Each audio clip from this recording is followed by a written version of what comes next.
Bom dia, pessoal. É muito bom estar com você de novo em mais uma imersão. E vamos ao que interessa antes que a Eliane me dê o sinal do perigo. O que eu separei aqui para vocês é uma leitura que eu fiz esses dias, né, na nossa leitura, está em Gênesis 32 e 33, na história de Esaú e Jacó, né, quando eles estão voltando para se reencontrar, né? É um texto que certamente vocês já passaram 1000 vezes por ele. É um texto que a gente, normalmente, quem se propõe a fazer a leitura anual, por ali passa, né? Ainda que não consiga chegar lá em dezembro, por ali vai passar. Eu defendo que Gênesis é um dos livros mais lidos da Bíblia, porque quando a gente se propõe, começa por lá e vai, né? Mas tomara que 2024 seja um ano que a gente consiga ler a Bíblia toda, né? Então, a história vocês conhecem, e algumas coisas me saltaram dessa vez, porque Jacó e Esaú, como se diria, né, não eram flor que se cheirava, né, e em especial Jacó não era uma flor que se cheirava, assim, né. Talvez se eu estivesse naquele tempo, eu não recomendaria o meu filho a ser amigo de Jacó, porque era um cara realmente que me pareceu na leitura dessa vez bem assim ardiloso, enganador, né? Todo tempo passando a perna, ganancioso, ou seja, vários adjetivos que a gente poderia dar para ele, que assim não me transmitiria muita segurança assim, né? Desde o momento e os episódios que são narrados aqui na Bíblia, né? Quando ele nasce segurando o calcanhar, né? E depois fala lá que uma coisa assim, curiosa, né? Que enquanto Esaú era caçador, o Jacó era vida manso, né? O cara que era de boa, assim, né? Meio que só esperando as coisas vir para ele, né? E a ligação que ele tem com a mãe dele não parece ser muito saudável, assim, né? Os dois meio que se juntam, fazem o conluio para poder enganar o irmão, enganar o pai. Então, e é nesse contexto que Jacó cresce, é nesse contexto que Jacó foge, né? Vai morar lá com Labão, e é nesse contexto que ele cria a própria família dele também, né? Que ele parece que não sabe, eu não saberia também, né? Administrar duas esposas, nossa, e uma.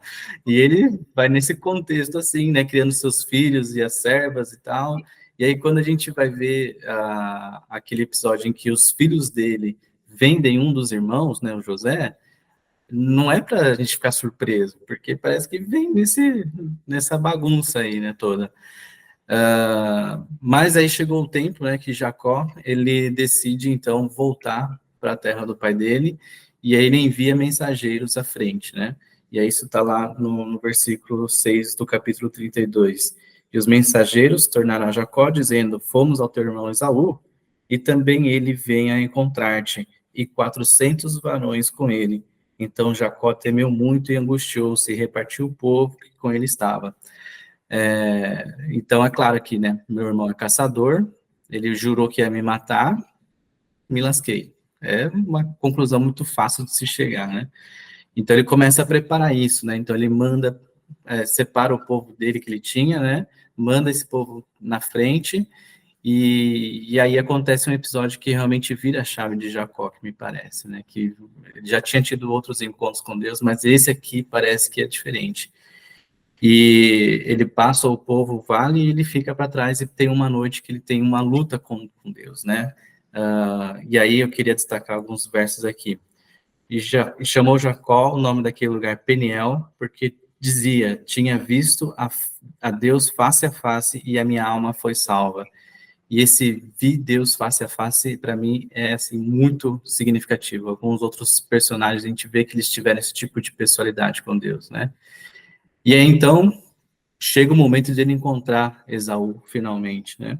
E aí eu queria destacar aqui um versículo rapidamente, o 33, versículo 4. Então, Esaú, né, aquele que queria matar o Jacó, correu-lhe ao encontro e abraçou e lançou-se sobre o seu pescoço e beijou e choraram. Quando eu li esse versículo, né, esses dias, eu encontrei nele uma relação direta com a parábola do filho pródigo, né? Porque não tem conversa com o pai quando o filho pródigo volta, né? a primeira coisa que se faz é ir lá e abraçar e vamos, né, esquecer, tá tudo perdoado, né? E aí, mais para frente, aqui num dos versículos, ele pega e fala o seguinte, né? Eu vi em você a face de Deus. Eu não sei vocês, mas tem alguns encontros com Deus que a gente tem, que eles ficam na nossa memória de uma maneira muito forte, assim, e pode passar os anos e o resto da vida a gente vai lembrar. Eu aposto que esse encontro que Jacó teve com Deus na noite anterior, né, e que ele fala, eu vi Deus face a face e a minha alma foi salva, isso estava muito fresco na memória dele, a memória de como era a face de Deus. E aí, então, logo algumas horas depois, ele vê o irmão perdoando ele, e ele diz que essa é como se fosse a face de Deus. Ele vê Esaú como se fosse a face de Deus, né? Então, para mim, isso ficou muito significativo, né? Que aqui tem evangelho, né? Porque ele viu no irmão dele o perdão, né? E é isso que eu gostaria que as pessoas, meus irmãos, né, por onde eu passasse, vissem em mim, né? Como se fosse a face de Deus, porque encontra perdão, encontra misericórdia, encontra graça, né? E José depois ele foi viver isso um pouco mais para frente também, né?